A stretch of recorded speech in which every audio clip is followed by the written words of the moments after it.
Let's check out 4 successful possible campaigns from the past and take a look at the effective yet different strategies they used.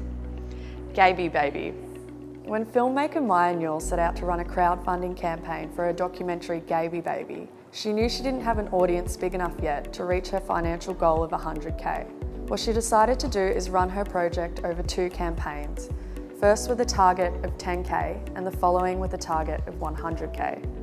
Both campaigns were for the same project, the first for a shorter version of the film and the second for the feature-length documentary. By splitting her campaign into 2 parts, the project team lowered their risk of missing out on important funds. They also learned what worked for them and what didn't, and were well prepared for the second campaign, bringing with them an audience of previous supporters. My Money Zen.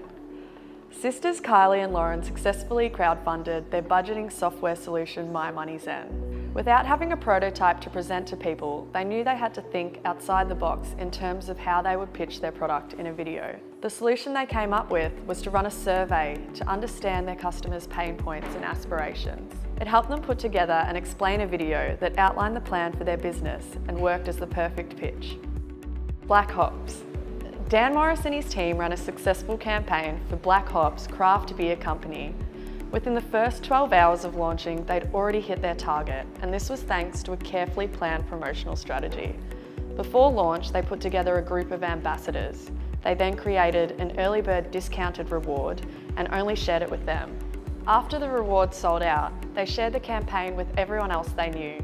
By doing this, they created valuable early momentum and also created a sense of urgency as other rewards were selling out. Blue Banded Bee. Friends of Mary Creek raised 25K to protect the habitat of the blue-banded bee by planting flowers.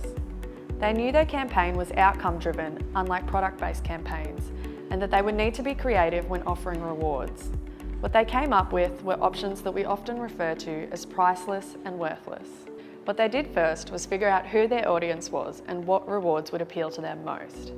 They offered people allotments of flowers they could name their own and other rewards that weren't directly related to the campaign, such as tickets to local gigs by well-known artists. We're only scratching the surface here.